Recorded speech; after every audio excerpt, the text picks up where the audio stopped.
Hello everyone and welcome to my YouTube channel. And आज की इस वीडियो में जैसे कि आप सभी जानते हैं कि कल हमारा एग्जाम है बीएड फर्स्ट ईयर का, growing up as a learner. तो उसके लिए मैं आप सभी के लिए क्या लेकर के आया हूँ, 2024 का जो ये हमारा क्वेश्चन पेपर है इसके कंप्लीट सॉल्यूशन आपके लिए लेकर के आया हूँ, ताकि आपको पता चल जाए कि किस टाइप के क्वेश्चंस लास्ट ईयर आए थे। और कहीं पर भी आपको कंप्लीट क्वेश्चन पेपर का सॉल्यूशन नहीं मिलेगा। ये फर्स्ट वीडियो आपके लिए बन रही है। अगर आप इसकी पीडीएफ भी चाहते हैं तो आप हमारे व्हाट्सएप पर मैसेज कर सकते हैं, मैं आपको यहाँ पर से दे दूंगा। व्हाट्सएप नंबर आपको मैंने नीचे डिस्क्रिप्शन बॉक्स में दे दिया है और कमेंट में भी पिन कर दिया है, तो आप वहां पर आइए और वहां पर आने के बाद में आप इसके जो पीडीएफ है उसको ले सकते हैं। तो चलिए अब बिना टाइम वेस्ट किए कॉन्टिन्यूअसली अपने इस क्वेश्चन पेपर को सॉल्व करते हैं। यहाँ पर देखिए फर्स्ट क्वेश्चन है डिफाइन एजुकेशनल साइकोलॉजी। इन सभी क्वेश्चन का जो सॉल्यूशन है वो मैंने यहाँ पर से नीचे लिख दिया है ताकि आपको बिल्कुल आसानी हो जाए। तो लेट्स स्टार्ट। तो यहाँ पर देखिए फर्स्ट क्वेश्चन है define educational psychology, also elucidate with reason why should it be include in the teachers training programme. यानी कि हमको बताना है कि एजुकेशनल साइकोलॉजी यानी कि शिक्षा मनोविज्ञान क्या होता है आखिरकार, और इस शिक्षण प्रशिक्षण को यानी कि इसको क्यों आखिरकार हमको शामिल कर देना चाहिए टीचर को सिखाने के लिए टीचर ट्रेनिंग प्रोग्राम में। तो चलिए इसकी डेफिनेशन देखने हैं क्या होता है। Definition of educational psychology and its importance. Educational psychology is a branch of psychology that studies how people learn in educational settings. Educational psychology एक ऐसी ब्रांच है साइकोलॉजी की जिसमें लोग समझते हैं, सीखते हैं एजुकेशनल सेटिंग्स के बारे में। The effectiveness of educational interventions, the psychology of teaching and the psychology of schools as organisation. यानी कि इन सभी चीजों के बारे में जानते हैं। वो शिक्षा मनोविज्ञान की वह शाखा है जिसको अधिगम के विधियों, विकासात्मक अवस्थाओं और प्रेरणाओं और कक्षा में होने वाली विभिन्न समस्याओं का अध्ययन करती है।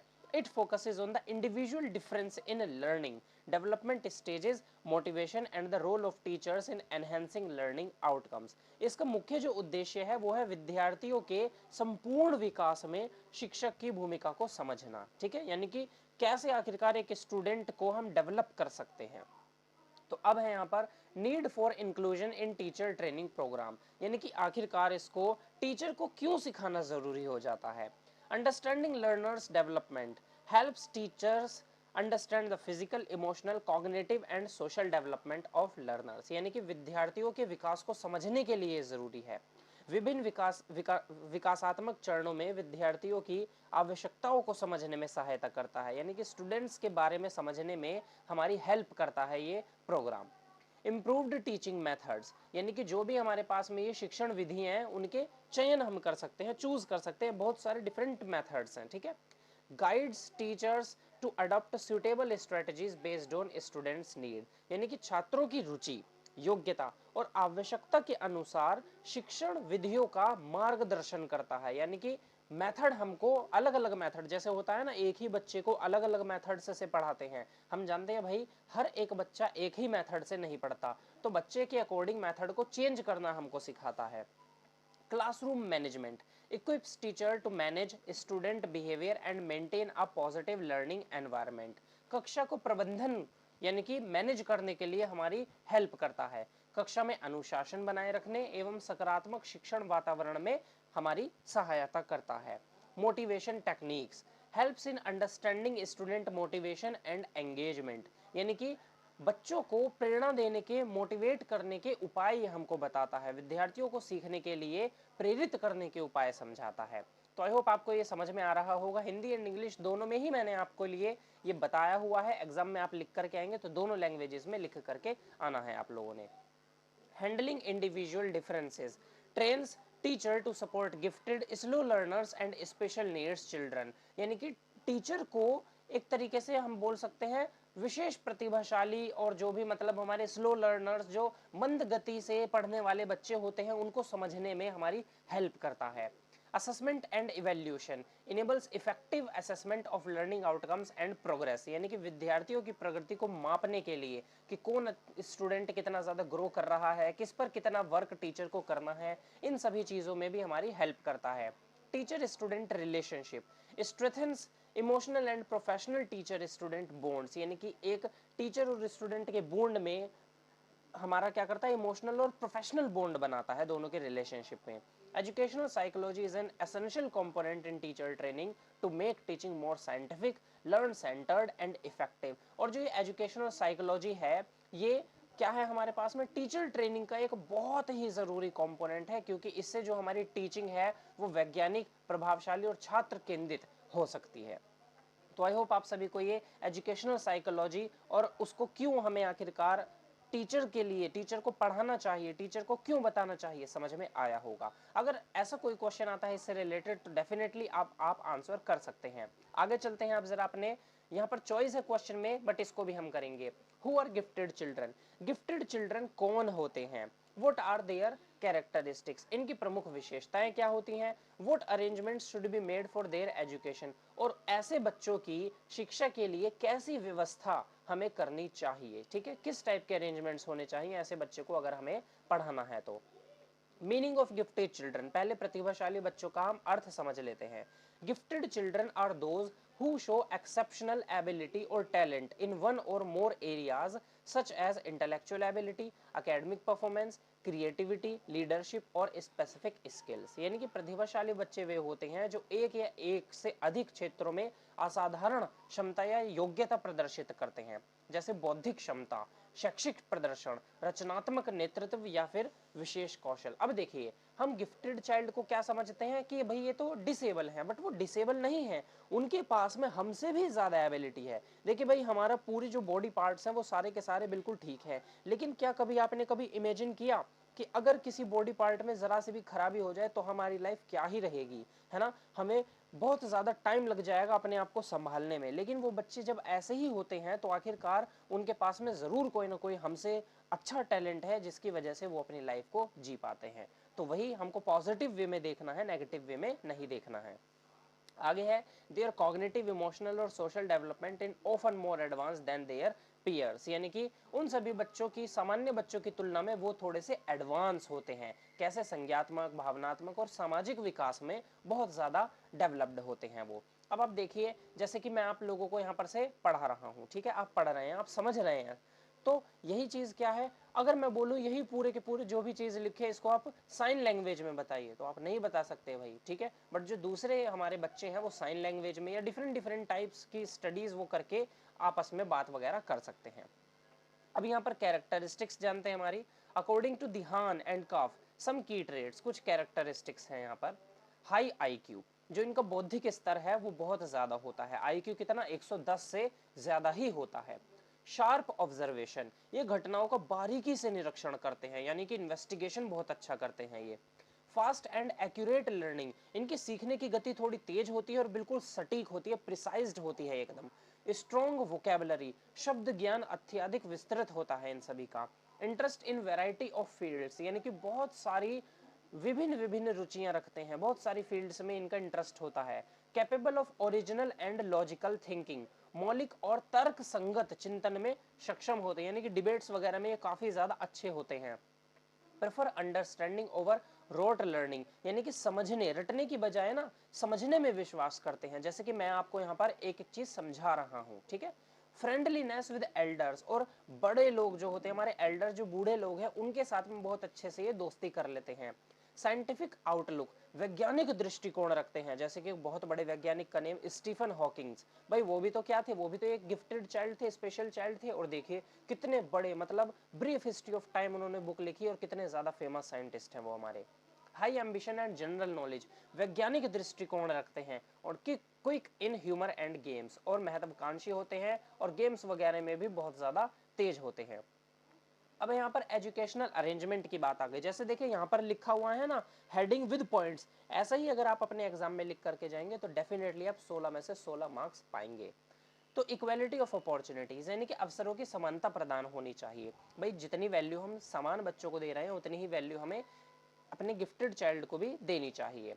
आगे है rapid promotion, advancing them to higher classes quickly, कि जल्दी से जल्दी उनको हायर क्लासेस में भेजना चाहिए हमको। Enrichment of curriculum, adding extra knowledge and challenges, पाठ्यक्रम में थोड़ी सी बढ़ा देना चाहिए, ठीक है, बढ़ाव करना चाहिए हमको, अतिरिक्त ज्ञान इनको देनी चाहिए और अपॉर्चुनिटी, चुनौतियां प्रदान करना चाहिए जिससे कि अपने आप को निखार सके।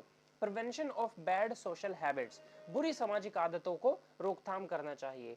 Focus on all round development, यानी कि सर्व गीण विकास पर बल देना चाहिए, हर फील्ड में हमें इन्हें डेवलप करना चाहिए। स्पेशल स्कूल्स और क्लासेस, विशेष विद्यालय या फिर कक्षाओं की व्यवस्था हमें करनी चाहिए। स्पेशल होमवर्क, विशेष गृह कार्य देना चाहिए। लाइब्रेरी फैसिलिटीज देनी चाहिए और रेस्पॉन्सिबिलिटीज और लीडरशिप रोल भी हमें इन्हें प्रोवाइड कराने चाहिए।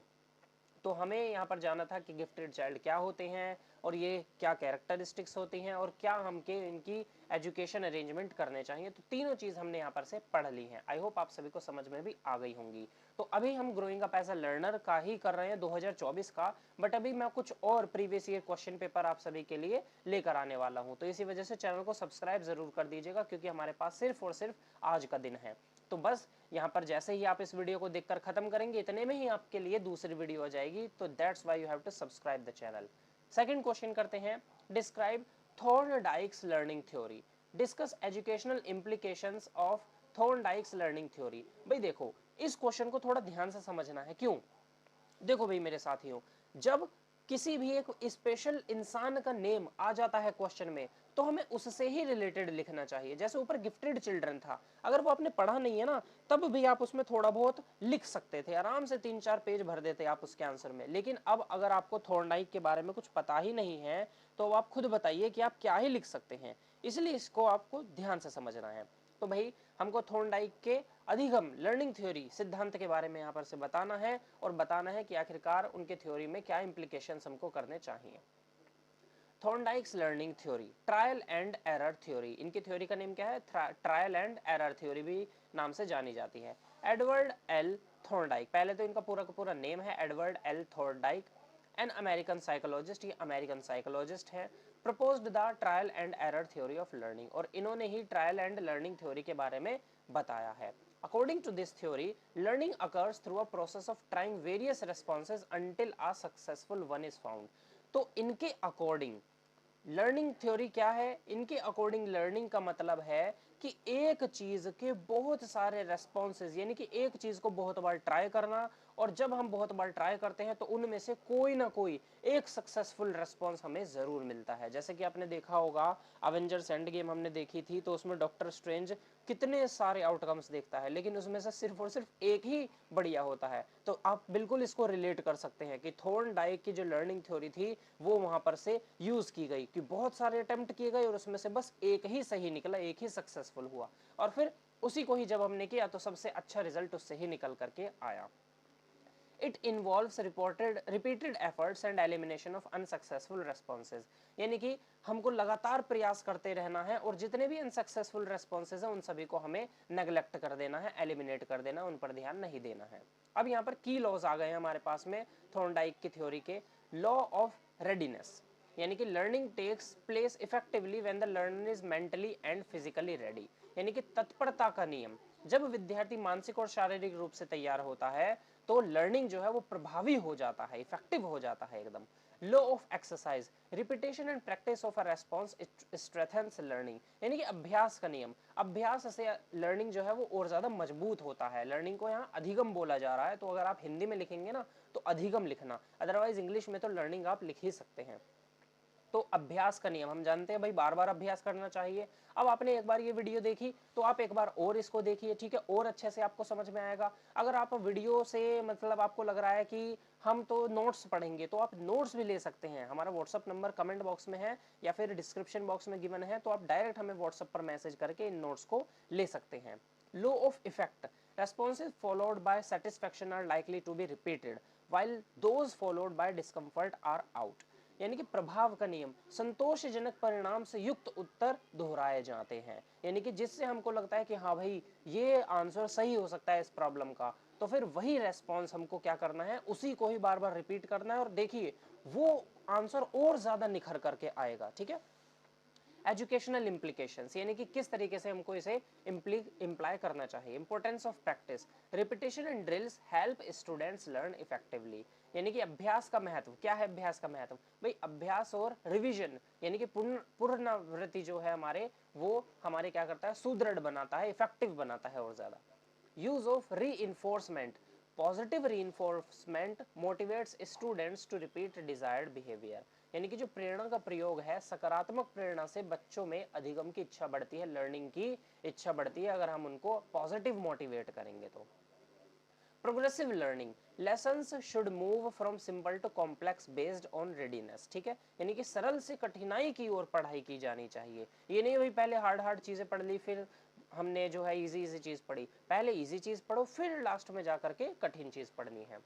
Trial and error method in classrooms encourages exploration and learning by doing, यानी कि कक्षा में प्रयास और भूल का प्रयोग करना चाहिए हमको।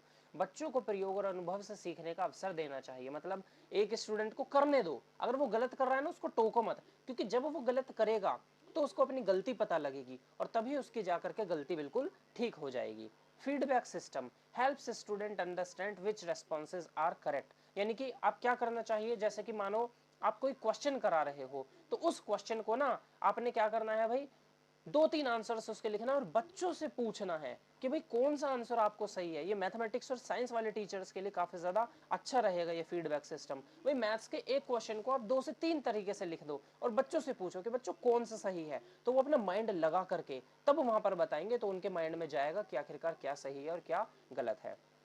तो यही थॉर्नडाइक की थ्योरी थी, जिसमें हमको पता था लर्निंग बाय डूइंग, कि करने से हमें सीखना है, मोटिवेशन से सीखना है, और role of consequences in shaping behaviour, behaviour को किस तरीके से हमको शेप करना है। ठीक है, तो आई होप आपको ये थॉर्नडाइक की लर्निंग थ्योरी समझ में आई होगी, जिसको हम ट्रायल एंड एरर थ्योरी भी बोलते हैं।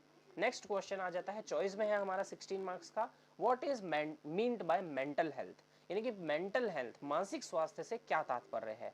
Discuss measures for improving the mental health of students and teachers, अब विद्यार्थियों व शिक्षकों के मानसिक स्वास्थ्य में सुधार लाने के उपायों की चर्चा करनी है। तो अब ये दोनों के लिए है, स्टूडेंट और टीचर्स के लिए।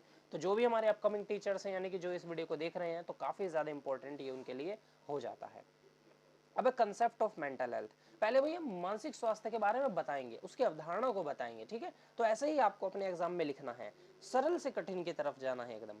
Mental health refers to the state of individual's emotional psychological and social wellbeing, यानी कि जो मानसिक स्वास्थ्य है एक व्यक्ति की भावनात्मक, मानसिक और सामाजिक भलाई की स्थिति को दर्शाता है। It affects how we think, feel and behave, and also determines how we handle stress, build relationships and make decisions, यानी कि यह हमारे सोचने, महसूस करने और व्यवहार करने के तरीके को प्रभावित करता है, और यह तनाव को संभालने, संबंध बनाने और निर्णय लेने की क्षमता को भी निर्धारित करता है। Good mental health is not just the absence of mental illness, but the presence of positive characteristics such as self-confidence, emotional control and a sense of purpose, यानी कि अच्छा मानसिक स्वास्थ्य जो होता है वो केवल मानसिक रोगों की अनुपस्थिति नहीं, यानी कि ये नहीं कि आपको कोई बीमारी हो गई है, बल्कि आत्मविश्वास, भावनात्मक नियंत्रण और उद्देश्य की भावना जैसे सकारात्मक गुणों की उपस्थिति भी है। यानी कि जैसे कि मान लीजिए कल एग्जाम है, अब आपको पता है भाई कल हमारा एग्जाम है, आपको पास होना है, पास कैसे होगे, पढ़ लिख कर, लेकिन अब आप पढ़ाई नहीं कर रहे हो, तो ये क्या है, ये भी एक टाइप की मेंटल इलनेस है। क्यों? क्योंकि आप अच्छे डिसीजन नहीं ले पा रहे हो, ठीक है, तो इसी वजह से ही अब आपको क्या करना है, अपनी थिंकिंग को बिल्कुल ठीक कर लेना है। अब इंपॉर्टेंस इन एजुकेशन, आखिरकार मेंटल हेल्थ का शिक्षा से क्या जरूरत पड़ गई, क्या इंपॉर्टेंस है। Psychology emphasizes that the mental health and adjustment capabilities of both students and teachers are crucial for educational success. मनोविज्ञान यह स्पष्ट करता है कि विद्यार्थियों और शिक्षकों की मानसिक स्वास्थ्य और समायोजन क्षमता शिक्षा के विकास में महत्वपूर्ण भूमिका निभाते हैं। यानी कि जब दोनों बिल्कुल अच्छी सोच से चलेंगे, दोनों के दोनों सेल्फ कॉन्फिडेंस होंगे हमारे स्टूडेंट और टीचर बोथ, तो बहुत ही ज्यादा विकास होगा हमारे शिक्षा का। यह ध्यान अध्ययन कक्षा में व्यवहार और पारस्परिक संबंधों को प्रभावित करता है, यानी कि it influences attention, learning, classroom behaviour and interpersonal relationship. अब यहाँ पर मेंटल हेल्थ को इंप्रूव करने के कुछ उपाय। रेगुलर फिजिकल एक्सरसाइज, हमको नियमित शारीरिक व्यायाम करना चाहिए, ठीक है, एनहेंसेस मूड, हमारे मूड को सुधारेगा ये, रिड्यूसेस स्ट्रेस, तनाव को कम करेगा और फोकस, एकाग्रता को बढ़ाएगा। रेगुलर फिजिकल एक्सरसाइज हम अगर करेंगे तो, वही जिम जाओ भाई, ठीक है। बैलेंस्ड डाइट, अच्छा खाना खाना है, संतुलित आहार लेना है हमको। पॉजिटिव टीचर स्टूडेंट रिलेशनशिप, यानी कि सकारात्मक शिक्षण शिक्षक विद्यार्थी संबंध हमको बना करके रखना है। इफेक्टिव ग्रुपिंग इन क्लास, यानी कि कक्षा में प्रभावी समूह निर्माण करना है, यानी कि ऐसा नहीं आप एक ही बच्चे पर फोकस करना है, सभी के ऊपर फोकस करना है भाई। काउंसलिंग सर्विस, परामर्श की सेवाएं, ये नहीं बस अब आपको सब्जेक्ट पढ़ाने के लिए दे दे तो बस पढ़ाए जाओ भाई, नहीं, आपको बच्चों को मोटिवेट करना है, उसको क्या करना है, परामर्श देना है। जैसे अगर उसने गलती कर दी तो उसको बताओ कि कैसे ठीक हो सकता है, उसकी पिटाई नहीं कर देनी है, ठीक है।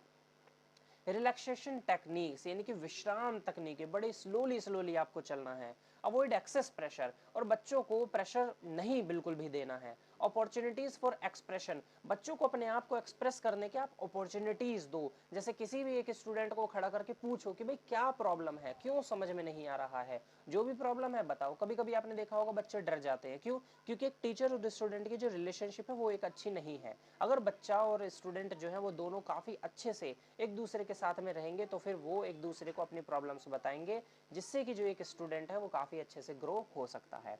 मोटिवेशनल एनवायरनमेंट, यानी कि प्रेरणादायक वातावरण हमको बनाना है, जिससे कि बच्चे की पॉजिटिविटी जो है वो बहुत ज्यादा प्रोत्साहित हो जाएगा।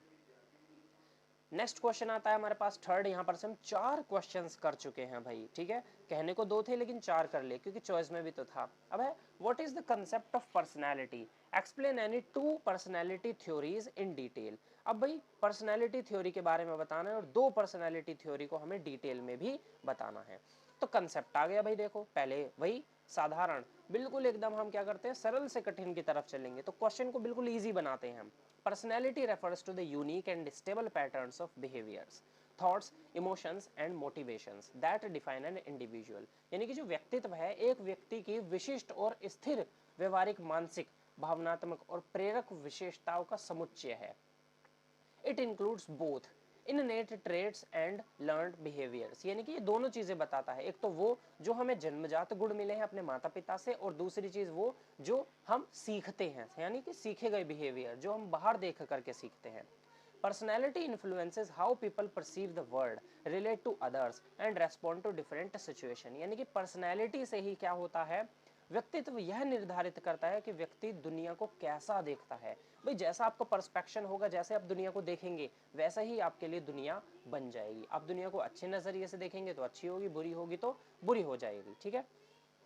अब है फ्रूइड्स साइकोनालिटिक थियरी, ठीक है। तो यहाँ पर एक हमारा साइंटिस्ट है, साइकोलॉजिस्ट है फ्रायड, तो इसके बारे में हम पढ़ेंगे। Sigmund Freud divided personality into 3 components, तो इन्होंने हमको पर्सनैलिटी को 3 भागों में बांट दिया है। पहला क्या है, आईडी, ईगो और सुपर ईगो। आईडी क्या है, the primitive part that seeks immediate pressures, ठीक है, यह व्यक्तित्व का आदिम हिस्सा है जो त्वरित सुख चाहता है। ईगो, ईगो का मतलब क्या है, the realistic part that meditates बी मेडी हाँ mediates between the desires of the id and the morals of the super ego, यानी कि यथार्थवादी भाग है जो इड और सुपर ईगो के बीच संतुलन बनाता है भाई, दोनों के ऊपर। अब देखो त्वरित सुख अगर कोई इंसान चाहता है तो फिर वो उसी की तरफ नहीं भागना है भाई, बाकी भी तो हमारे लिए लाइफ में दूसरी चीजें भी तो हैं, तो उनको भी बोल रहा है कि दोनों के बीच में ना हमें क्या करना है, बैलेंस बना करके रखना है। सुपर ईगो मतलब represents moral values and socialistic rules, यानी कि मॉरल वैल्यूज हमारे अंदर भर देता है और सोशल रूल्स भर देता है, यानी कि समाज में हमको कैसा बिहेव करना है।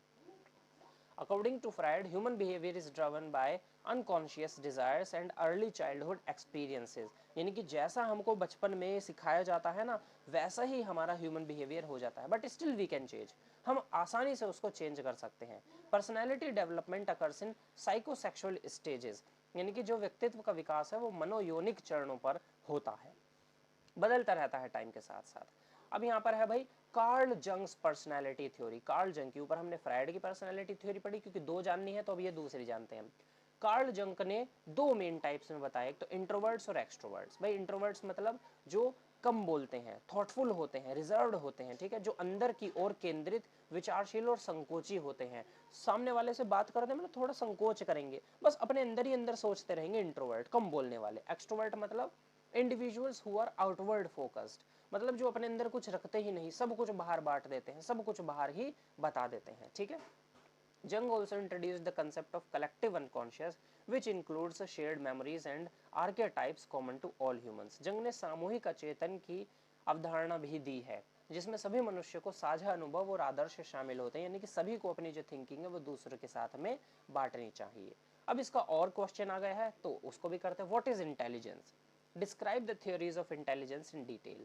तो इंटेलिजेंस के बारे में बताना है, मीनिंग और डेफिनेशन, और फिर उसकी थ्योरीज बतानी है। तो मीनिंग समझ लेते हैं पहले। Intelligence is the ability to acquire, understand and apply knowledge and skills in different context. भाई बुद्धि जो है वो विभिन्न परिस्थितियों में ज्ञान और कौशल को प्राप्त करने, समझने और उनके प्रयोग करने की क्षमता है। ठीक है, मान लीजिए आपके पास में नॉलेज है, अब देखते हैं ना आप क्लास में आपने पढ़ा है तो होगा ही, जैसे आप बीएड का एग्जाम देने जा रहे हैं, भाई you are going to be a teacher, तो जरूर आप पढ़ा रहे होंगे।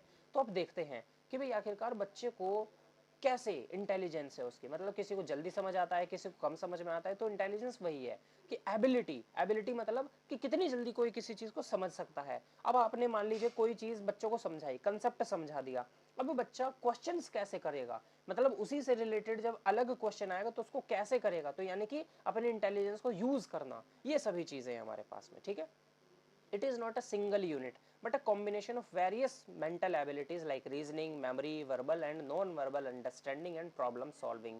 तो ये सिर्फ और सिर्फ एक सिंगल यूनिट नहीं है, बल्कि बहुत सारे सब्जेक्ट्सों का, बहुत सारे चीजों का मिश्रण है। ठीक है, अकॉर्डिंग टू साइकोलॉजिस्ट, साइकोलॉजिस्ट के अकॉर्डिंग अगर हम देखें मन, तो यहाँ पर मन है हमारे पास flexibility of the mind to meet new situations, यानी नवीन परिस्थितियों को झेलने के लिए मस्तिष्क को लचीला होना चाहिए, हर फील्ड में जाना चाहिए। नहीं आप मैथ्स पढ़ रहे हैं तो बस मैथ्स ही पढ़ोगे, भाई इंग्लिश भी आनी चाहिए, हिंदी भी आनी चाहिए, अदरवाइज आप जीवन में आगे नहीं बढ़ेंगे। ठीक है, तो इसलिए सब चीजें होनी चाहिए। बकिंघम, बकिंघम ने क्या बोला? Intelligence is the ability to learn. तो देखिए कितनी बढ़िया बात, बिल्कुल सटीक बात बोली कि सीखने की योग्यता को ही हम बुद्धि कहते हैं। रॉस, रॉस ने बोला conscious adaptation to new situations is intelligence. नवीन परिस्थितियों में सचेत अनुकूलन ही बुद्धि है। कि भाई अगर आप लोगों की जो कंडीशन है वो बेकार हो जाए तो उसमें किस तरीके से आप डिसीजन लेते हैं, इसी को ही बुद्धि बोल देते हैं। अब यहाँ पर से थ्योरी है हमारे पास में इंटेलिजेंस की, तो यहाँ पर से हम बाइनेट्स यूनिफैक्टर थ्योरी पढ़ेंगे। भाई intelligence is a single general ability, बिल्कुल सिंगल जनरल एबिलिटी है। All task use one general mental energy, सभी टास्क को एक एनर्जी का यूज होता है। और Binet also introduce the concept of mental age, और मेंटल एज के कंसेप्ट को भी बताया है, यानी कि बुद्धि एक सामान्य क्षमता है जिसे सभी कार्यों में लागू किया जा सकता है।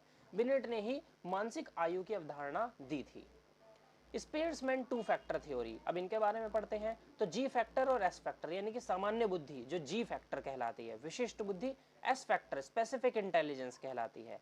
जी जो है वो जन्मजात होता है, यानी कि जो जनरल फैक्टर है वो हमारा बर्थ से ही होता है, और एस जो है वो हमारा पर्यावरण से प्राप्त किया जा सकता है, यानी कि आसपास की चीजों से हम उसे सीखते हैं। अब थॉर्नडाइक की मल्टीफैक्टर थ्योरी क्या है? सोशल इंटेलिजेंस, एब्स्ट्रैक्ट इंटेलिजेंस और कॉन्क्रीट इंटेलिजेंस, यानी कि सामाजिक बुद्धि जो हम समाज से लेते हैं, अमूर्त बुद्धि यानी कि जो हमारे आइडिया थिंकिंग हमारे माइंड में चलती रहती है, और कॉन्क्रीट यानी कि व्यवहारिक बुद्धि। अब थर्स्टन ग्रुप फैक्टर थ्योरी, तो ग्रुप फैक्टर थ्योरी में 7 प्राइमर मेंटल एबिलिटीज इन्होंने बताई हैं। Verbal comprehension, reasoning, numerical ability, perceptual speed, word fluency, associative memory और स्पेशियल विजुअलाइजेशन। अगर आप इन सभी को देखेंगे तो ऐसा नहीं लग रहा कि ये तो भाई एसएससी सीजीएल के सारे सब्जेक्ट हैं। तो ये क्यों? क्योंकि भाई हमें अपने माइंड को, मेंटल एबिलिटी को हर फील्ड में दौड़ाना चाहिए। ठीक है, इसी वजह से जो हमारे गवर्नमेंट जॉब के एग्जाम्स होते हैं ना, इसमें इस टाइप के सिलेबस होते हैं जिसमें हमें सभी पर अच्छी पकड़ बनानी चाहिए। और क्यों? तो हमने यहाँ पर जान लिया अभी भाई, क्योंकि जब हम सभी सब्जेक्ट पर अच्छी पकड़ बनाते हैं तभी हमारी मेंटल हेल्थ काफ़ी ज़्यादा अच्छी हो पाती है। अब स्टेनबर्ग की थ्योरी पढ़ेंगे। तो स्टेनबर्ग ने बताया analytic intelligence, creative intelligence and practical, यानी कि विश्लेषणात्मक जिसको हम एनालाइज कर सके, दूसरों के एक्सपीरियंस से समझ सके। क्रिएटिव यानी कि रचनात्मक, हम कैसे क्रिएटिव हो सकते हैं उसी फील्ड में। और प्रैक्टिकल यानी कि व्यवहारिक, कैसे हम उस चीज़ को दूसरों को समझा सकते हैं बड़ी ही आसानी से। तो इसी के साथ आप लोगों के 48 नंबर तो पक्के हो गए भाई कल के पेपर में। ठीक है, क्यों? क्योंकि 16-16 मार्क्स के हमने भाई 6 क्वेश्चंस कर लिए हमने। ठीक है, तो 48 प्लस 48 हो गए अब आपके। तो ठीक है, 16 96 96 नंबर आपके आ सकते हैं। तो 6 में से भाई 1-2 क्वेश्चन तो जरूर आपका लगने वाला है, और अगर उनसे ही मिलता जुलता आता है तो डेफिनेटली आप लिख करके आएंगे। अब हम 4 मार्क्स के क्वेश्चन की तरफ चलते हैं। What are different types of individual differences, यानी कि व्यक्तिगत विभिन्नता के विभिन्न प्रकार कौन कौन से हैं। तो भाई इसमें हमारे physical, mental, emotional, social, educational differences among people, ये सभी हमारे जो डिफरेंसेस हैं ये हमारे हेरिडिटी होते हैं, एनवायरनमेंट होते हैं और एक्सपीरियंसेस से होते हैं। यानी कि व्यक्तिगत विभिन्नताओं में शारीरिक, मानसिक, भावनात्मक, सामाजिक और शैक्षिक विभिन्नताएं शामिल होती हैं। ये अंतर आनुवांशिकता यानी कि हेरिडिटी बचपन से ही होती हैं, वातावरण और अनुभवों से प्रभावित होती है। इसलिए तो बोलते हैं कि भाई अच्छी संगत में रहो। क्यों? क्योंकि भाई हम प्रभावित होंगे, भाई जैसे हम रहेंगे वैसे ही चीजें हम देख दाख करके सीखेंगे। आगे है चीफ कैरेक्टरिस्टिक्स ऑफ अडल्सेंस, यानी कि adolescence is marked by rapid physical growth. मुख्य व्यवस्थाएं हमको बतानी है कि क्या क्या होती हैं।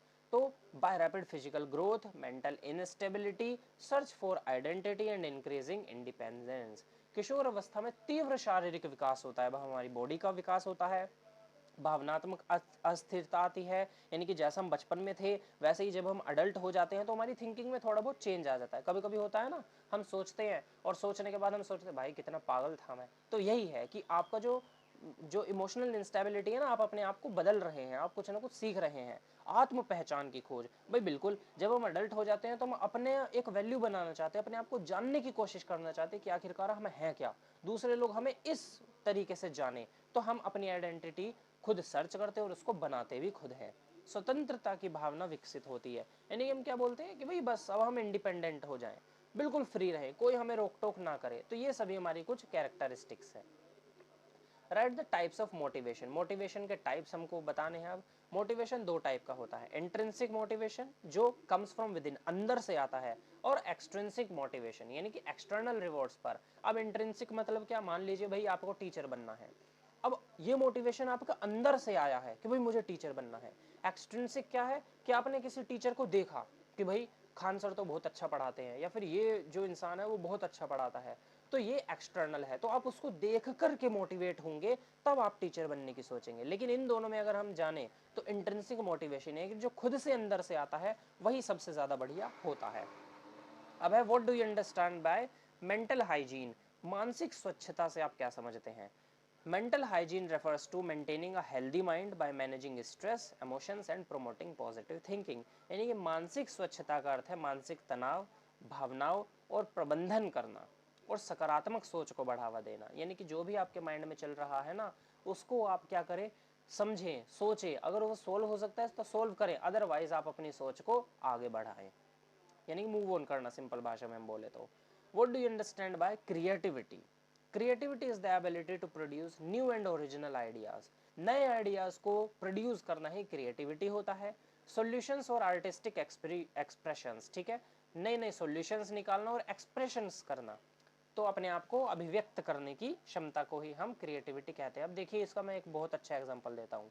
मैंने बीएड के काफ़ी वीडियोस देखे, तो उसमें क्या है भाई, उसमें क्वेश्चंस आपको दे रहे हैं लेकिन कोई आपको आंसर दे ही नहीं रहा है। अगर आपके पास में क्वेश्चन है तो आप सटीक आंसर कैसे लिखेंगे। तो इसी वजह से मैंने आप लोगों के लिए ये एक वीडियो बनाई है। तो इट इज़ कॉल्ड क्रिएटिविटी, इसे बोलते हैं क्रिएटिविटी, ठीक है। आप देखेंगे आपको नोट्स मिलेंगे, बहुत बड़ी बड़ी वीडियोस मिलेंगी, लेकिन उसमें क्या है भाई, पूरा सिलेबस एक दिन पहले कौन पढ़ता है भाई, आप पढ़ते हैं क्या? कमेंट बॉक्स में जरूर हमें बताएं, क्या एक दिन पहले कोई पूरा सिलेबस पढ़ता है या इंपॉर्टेंट चीजें पढ़ता है। अब भाई हमको प्रीवियस ईयर क्वेश्चन समझ में आ गए तो बस हम काम कर लेंगे, अपना चला लेंगे काम भाई। What is operant conditioning learning theory, यानी कि ऑपरेंट कंडीशनिंग लर्निंग थ्योरी के बारे में हमको बताना है। Operant condition learning theory by B F. Skinner, B F. Skinner ने दी है ये theory. Explains learning through rewards and punishments to shape behaviour, यानी कि इन्होंने बताया है क्रिया प्रेरक अनुबंधन सिद्धांत में पुरस्कार और दंड के माध्यम से व्यवहार को आकार दिया जाता है। भाई जैसे देखिए, जो बच्चा क्लास में फर्स्ट आया हम उसको पुरस्कार देते हैं, बिल्कुल, और जो भाई फेल होता है उसको घर पर पनिशमेंट मिलती है। तो ये तो बिल्कुल मतलब मान लीजिए ऑपरेंट कंडीशनिंग लर्निंग थ्योरी तो हमारे साथ चलती ही चलती। भाई अच्छा करोगे तो घर वाले क्या करेंगे, कुछ ना कुछ आपको दिलाएंगे, आपको प्रमोट करेंगे, कुछ ना कुछ रिवॉर्ड तो जरूर देंगे, ठीक है। अगर फाइनेंशियली कंडीशन अच्छी नहीं है, हो सकता है कि उस दिन आपके लिए कुछ अच्छा खाने के लिए बना दें, है ना। तो ऐसा कुछ आपको पॉकेट मनी मिल सकती है उस दिन। और भाई पनिशमेंट तो मिलेगी मिलेगी, है ना, लठ तो पढ़ना ही पढ़ना है अगर आप लोग अच्छे मार्क्स नहीं लेकर के आएंगे। तो ये तो बिल्कुल बी.एफ. स्किनर ने क्या बस बताएं, सर्च यहाँ पर बोल दिया है एकदम से। फैक्टर्स अफेक्टिंग लर्निंग, यानी कि अधिगम को प्रभावित करने वाले कारक हमको बताने हैं। Factors like intelligence, motivation, environment, teaching methods and physical health affect learning. तो ये सभी चीजें हैं, यानी कि बुद्धि, अभिप्रेरणा, वातावरण, शिक्षण, विद्या, और शारीरिक स्वास्थ्य अधिगम को प्रभावित करने वाले मुख्य कारक हैं।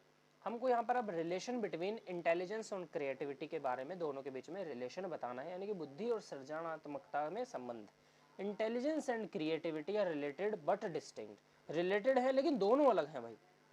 Intelligence involves problem solving while creative involves novel thinking. both can complement each other. यानी कि इंटेलिजेंस का मतलब क्या है, किसी प्रॉब्लम को सोल्व करने में हमारी इंटेलिजेंस यूज होती है, लेकिन क्रिएटिविटी का मतलब क्या है, नोवल थिंकिंग, एक नए आइडिया। ठीक है, तो नए आइडिया से ही तो प्रॉब्लम सोल्व होती है, इसी वजह से दोनों एक दूसरे से रिलेटेड हैं। ठीक है भाई, right the formula of IQ। भाई इसे देख लीजिए, हो सकता है ये क्वेश्चन आ जाए। तो IQ equals to mental health upon chronological age into 100, यानी कि मानसिक आयु आपकी बट्टा वास्तविक आयु जो आपकी असल में आयु है इनटू 100। ठीक है, इस टाइप से परसेंटेज जैसा ही फॉर्मूला है ये। तो बुद्धि लब्धि का फॉर्मूला है IQ निकालने का फॉर्मूला। ये बच्चों 2 मार्क के क्वेश्चंस आ गए हैं यहाँ पर से अब। ठीक है, हमने 8 क्वेश्चंस कर लिए, 4-4 नंबर के, 2 मार्क्स से आए, तो ये छोटे आंसर्स मिलेंगे अब आपको। The term motivation is derived from which Latin word. तो बताया है कि मोटिवेशन जो है वो किस लैटिन शब्द से आया है। तो मोवेर, MOVERE, मोवेर से बना है, जिसका अर्थ है गतिशील करना, यानी कि किसी ऐसी चीज को जिसमें गति है ही नहीं उसको भी गति दे देना। भाई यही तो होता है, जब हम क्या करते हैं, अरे भाई क्या करें, तो हम कोई मोटिवेशनल वीडियो देखते हैं तो हमें लगता है हाँ भाई हमें भी करना है। ठीक है, तो इसी वजह से ये जरूरी होता है। How many types of reinforcement are there. कितने तरीके के री इन्फोर्समेंट होते हैं। तो 2 टाइप के होते हैं हमारे पास में पुनर्बल, कैसे, पॉजिटिव और नेगेटिव, सकारात्मक और नकारात्मक। डिपेंड करता है हम पर कि हम किधर की तरफ जाना चाहते हैं। Who gave the concept of mental as. तो मेंटल एज का कंसेप्ट किसने दिया। तो कंसेप्ट ऑफ मेंटल एज जो था वो अल्फ्रेड बाइनेट ने दिया था। ठीक है, जिनकी थ्योरी हमने ऊपर पढ़ी भी थी। Who propounded psychology as the science of soul, यानी कि मनोज्ञान को आत्मा के विज्ञान के रूप में किसने प्रतिपादित किया था। तो भाई ये क्या, तो प्लेटो और अरिस्टोटल, दोनों नाम आपने सुने ही होंगे। प्लेटो और अरस्तु, इन दोनों ने ही साइकोलॉजी को सोल की साइंस बताई थी। ठीक है, व्हाट इज लिबिडो। तो लिबिडो क्या है। Libido is the term used by Freud to describe sexual energy और लाइफ इंस्टिंक्ट। लिबिडो एक शब्द है जिसका प्रयोग फ्रायड ने यौन ऊर्जा, सेक्सुअल एनर्जी या जीवन प्रवृत्ति के लिए किया था। What is the meaning of term gestalt? Gestalt शब्द का क्या अर्थ है। Gestalt means a whole or configuration. It suggests that the whole is greater than the sum of its part. यानी कि Gestalt का अर्थ है समग्र रूप, समग्र रूप। इसका तात्पर्य है कि संपूर्ण भाग उसके अंशों के योग से बड़ा होता है। भाई पूरा जो योग है वो हमारे जो अंश हैं, छोटे छोटे पार्ट है, उनसे बड़ा होगा। ठीक है, एक बड़ा आइडिया हम बोल सकते हैं। What are the main problems of mentally retarded child? यानी कि मंद बुद्धि बालक की क्या समस्याएं होती हैं। Such children face problems in learning, भाई समझने में प्रॉब्लम हो सकती है, सीखने में। सोशल इंटरेक्शन, बाहर के लोगों से इंटरेक्ट करने में। आपने ब्लैक मूवी देखी होगी, है ना। ब्लैक मूवी में वो क्या होती है, जो लड़की होती है वो अपने टीचर के साथ में बहुत अच्छे से इंटरेक्ट नहीं कर पाती है। कम्युनिकेशन, दूसरों के साथ में कम्युनिकेशन करने में प्रॉब्लम, और डेली एक्टिविटीज में भी प्रॉब्लम होती हैं। Write down the sources of motivation. अब सोर्सेज ऑफ मोटिवेशन क्या है, biological needs, emotional drives, social influences and cognitive factors. यानी कि अभी प्रेरणा की स्रोतों में जैविक आवश्यकताएं, भावनात्मक प्रेरणाएं और सामाजिक प्रभाव और संज्ञात्मक कारण शामिल होते हैं। Who proposed 2 factor theory for intelligence. Intelligence की 2 फैक्टर थ्योरी किसने बनाई थी भाई, चार्ल्स स्पेयरमैन। ठीक है, बुद्धि का द्विकारक सिद्धांत चार्ल्स स्पेयरमैन ने प्रस्तुत किया था। तो बच्चों आई होप आप सभी को ये जो वीडियो है वो पसंद आई होगी। इससे आपको ज़रूर कुछ ना कुछ चले माइंड में आया होगा, और डेफिनेटली कल का एग्जाम आपका इससे अच्छा जाने वाला है। मैं एक बार फिर बता देता हूँ, अगर भाई आपको इसका नोट्स चाहिए तो आप हमारे व्हाट्सएप ग्रुप पर मैसेज कर सकते हैं। और लीजिए, मैं अपने व्हाट्सएप नंबर यहाँ पर भी दे देता हूँ। ठीक है, तो यहाँ पर से मैं लिख देता हूँ व्हाट्सएप नंबर, ये है 750, आप लिख सकते हैं 7503911154। ठीक है, आप इसको करेंगे तो फिर आप इजीली नोट्स पा सकते हैं और वहाँ पर से पढ़ लिख सकते हैं, तो आपकी पढ़ाई काफ़ी ज़्यादा अच्छी हो जाएगी। ठीक है, तो चलिए अब मिलेंगे आपसे नेक्स्ट वीडियो में, जो कुछ टाइम बाद ही आने वाली है हमारी, जिसमें हम क्या करेंगे, 2023 का क्वेश्चन पेपर को सॉल्व करेंगे। तो जल्दी से सब्सक्राइब कीजिए ताकि वीडियो आपके एग्जाम से पहले आ जाए और आप उसको मिस ना कर दें।